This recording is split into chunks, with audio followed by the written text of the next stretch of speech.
ভয়াবহ অগ্নিকাণ্ডের ঘটনায় চাঞ্চল্য ছড়িয়ে পড়ল এলাকায়। অগ্নিকাণ্ডের ঘটনাটি ঘটেছে ভূতনির হিরানন্দপুর অঞ্চলের গদাইচরে। যেখানে এই অগ্নিকাণ্ডের ঘটনা ঘটে সেখানে জঙ্গলি মাহাতো সহ দুই প্রতিবেশীর বাড়িতে থাকা যাবতীয় সামগ্রী পুড়ে ভস্মীভূত হয়ে গিয়েছে বলে জানা গিয়েছে। এমন অগ্নিকাণ্ডের ঘটনায় স্থানীয়রাই আগুন নেভানোর কাজে এগিয়ে আসেন।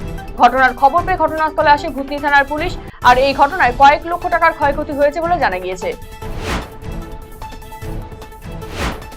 আগ্নেয়াস্ত্র উদ্ধার করলো দিনহাটা থানার পুলিশ। জমাদার বয়স পাঁচকন্যা এলাকায় তপন বর্মন খুনের ব্যবহৃত আগ্নেয়াস্ত্র। জানা গিয়েছে গত 15ই মার্চ হোলির দিন বিকেলে পাঁচকন্যা এলাকায় তপন বর্মন নামে এক যুবক গুলিবিদ্ধ হয়ে মারা যান।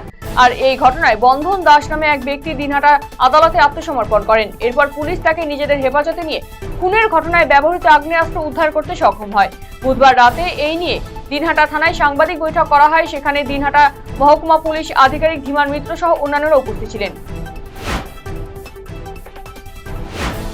আসন্ন বাসন্তী পুজো এবং রামনবমী উৎসব ঘিরে গাজর 2 নম্বর গ্রাম পঞ্চায়েত অফিসে অনুষ্ঠিত হলো প্রশাসনিক বৈঠক। প্রশাসনিক বৈঠকে উপস্থিত ছিলেন গাজর থানার আইসি আশিস কুণ্ডু, পঞ্চায়েত প্রধান উর্মিলা রাজবংশী, উপপ্রধান রীনা কীর্তনিয়া সহ পুজো কমিটির সদস্যরা। আগামী শুক্রবার থেকে শুরু হচ্ছে বাসন্তী পুজো আর রবিবার রয়েছে রামনবমী। ফলে উৎসবের দিনগুলি শান্তি বজায় রাখা নিয়ে বিস্তারিত আলোচনা করা হয়। সরকারি নিয়ম মেনে উৎসব পালনের বার্তা দেওয়া হয় পুজো উদ্যোক্তাদের। অবৈধভাবে ভারতে প্রবেশ করে নেপালে যাওয়ার আগে গ্রেফতার এক বাংলাদেশি যুবক। ধৃতের নাম মোহাম্মদ নঈম। ধৃতকে সহায়তার অভিযোগে গ্রেফতার করা হয়েছে আরও এক ভারতীয় ব্যক্তিকে। ঘটনাটি ঘটেছে খড়িবাড়ির ইন্দো নেপাল সীমান্তে। জানা গিয়েছে খড়িবাড়ির পানিট্যাঙ্কি সীমান্তে মেচি নদীতে এসএসবি টহলদারির সময় সন্দেহজনক অবস্থায় একটি মোটরসাইকেল সহ দুজনকে জিজ্ঞাসাবাদ করার পরেই গ্রেফতার করা হয় তাদের। সীমান্তে আবারও উত্তেজনা। বিএসএফ এর গুলিতে নিহত হলেন এক ভারতীয়। নিহত ব্যক্তির নাম জাহানুর হক। ঘটনাটি ঘটেছে দিনহাটা 1 নম্বর ব্লকের গীতালদাহ সীমান্তে। বিএসএফ সূত্রে জানা গিয়েছে নিহত ব্যক্তি পাচারের সাথে যুক্ত। বৃহস্পতিবার সকালে নিহত ব্যক্তির পরিবারের তরফে দাবি করা হয়েছে সে পাচারের সাথে যুক্ত নয়। তাকে রাতের অন্ধকারে বাড়ির পাশ থেকে তুলে নিয়ে গিয়ে গুলি করেছে বিএসএফ। করণদিঘি থানার পুলিশের বড় সাফল্য। বুধবার রাতে গোপন সূত্রে খবরের ভিত্তিতে অভিযান চালিয়ে 518 গ্রাম ব্রাউন সুগার সহ এক ব্যক্তিকে গ্রেফতার করল পুলিশ। অভিযুক্ত ব্যক্তির বাড়ি কালিয়াচক থানা এলাকায়, নাম রাজেশ শেখ। করণদিঘি থানার পুলিশ জানিয়েছে গোপন সূত্রে খবরের ভিত্তিতে করণদিঘি থানার বোতলবাড়ি বাসস্ট্যান্ডে এক ব্যক্তি দাঁড়িয়েছিল যাত্রীবাহী বাসে ওঠার জন্য। সেই সময় তাকে আটক করে জিজ্ঞাসাবাদ করে তল্লাশি চালানোর পর ব্রাউন সুগারের প্যাকেট উদ্ধার হয়েছে। দিনের বেলাতেও রাস্তায় জ্বলছে পথবাতি। ঘটনাটি ঘটেছে গাজলের 512 নম্বর জাতীয় সড়কে তুলসীডাঙ্গা এবং করলাভিটা এলাকায়। ল্যাম্পপোস্টের বাতিগুলো দিনের বেলায় জ্বলতে দেখে ক্ষোভে ফেটে পড়েছেন এলাকার বাসিন্দারা। তাদের অভিযোগ, এলাকায় বেশ কিছু পথবাতি বিকল হয়ে থাকলেও তা মেরামত করা হচ্ছে না।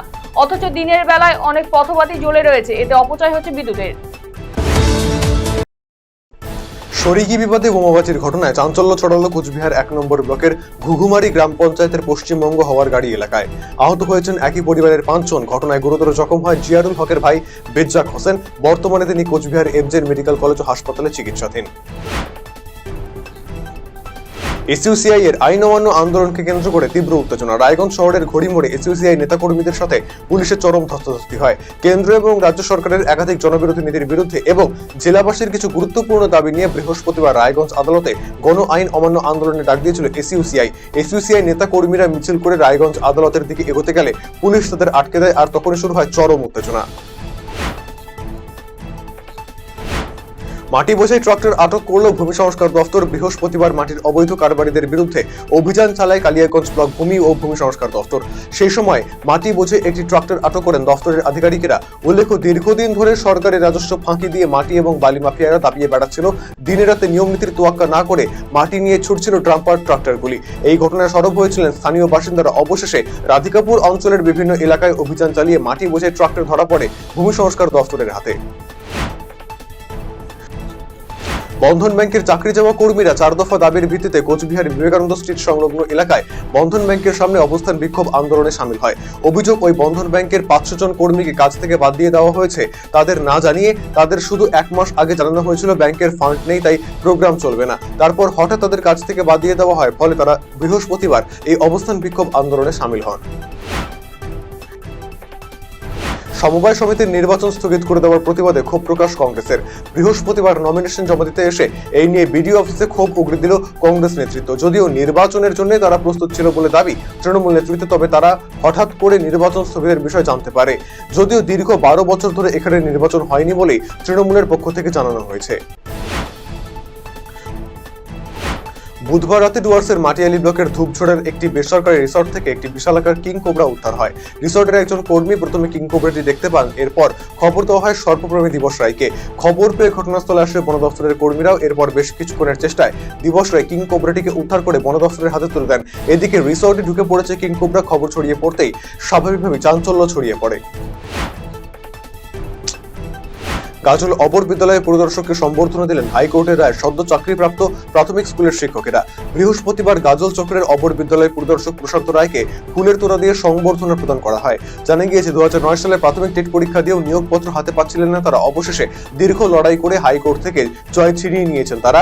আদালতের নির্দেশে আসে নিয়োগপত্র। এরপর গাজল সার্কেলের বিভিন্ন প্রাথমিক বিদ্যালয়ে তারা শিক্ষক পদে যোগদান করেন। এদিন নবনিযুক্ত শিক্ষকেরা অবর বিদ্যালয় পরিদর্শককে সম্বর্ধনা দেন।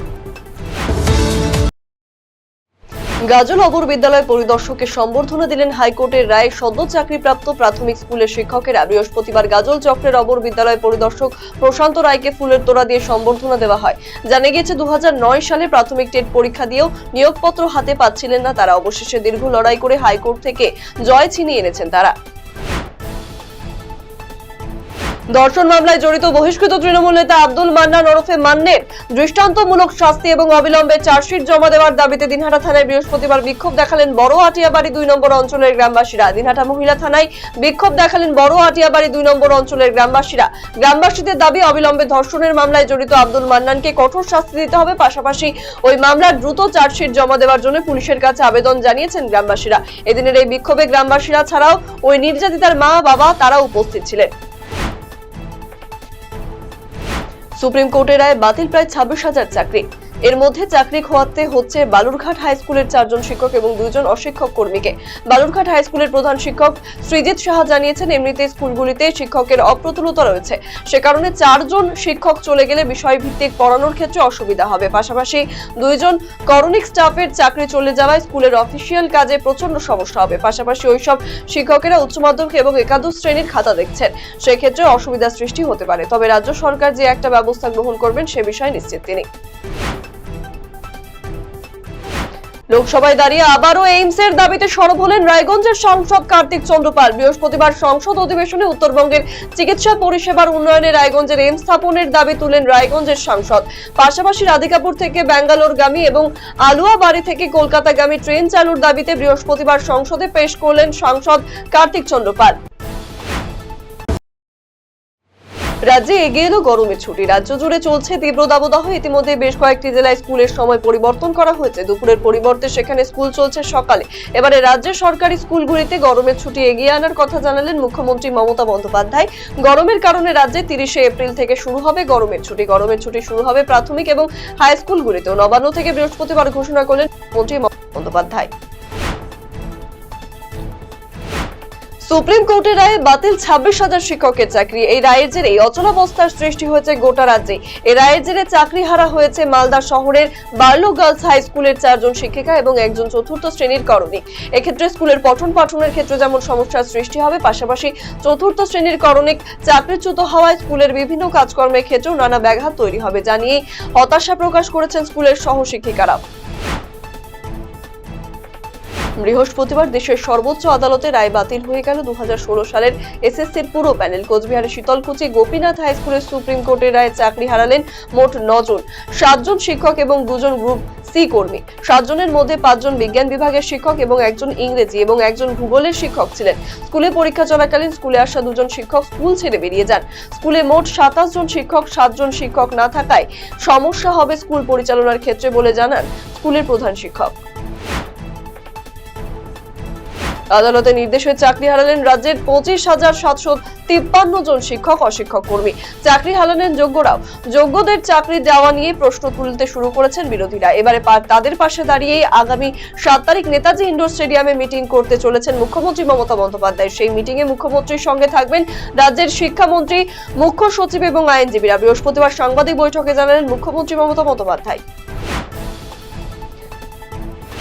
6 বছরের নাবালিকার যৌন হেনস্থার অভিযোগে ষাটোর্ধ্ব ব্যক্তিকে 20 বছরের সশ্রম কারাদণ্ডের আদেশ দিল জলপাইগুড়ি পক্সো আদালত। বৃহস্পতিবার আদালতের বিচারক রিন্টু সুর এই আদেশ দিয়েছেন। সেই কথা 50,000 টাকা জরিমানা অনাদায়ে আরও 2 মাসের কারাদণ্ড এবং ক্ষতিপূরণ হিসেবে ওই নাবালিকাকে 5 লক্ষ টাকা দেওয়ার জন্য জেলা লিগ্যাল সার্ভিস অথরিটির নির্দেশ দিয়েছে বিচারক।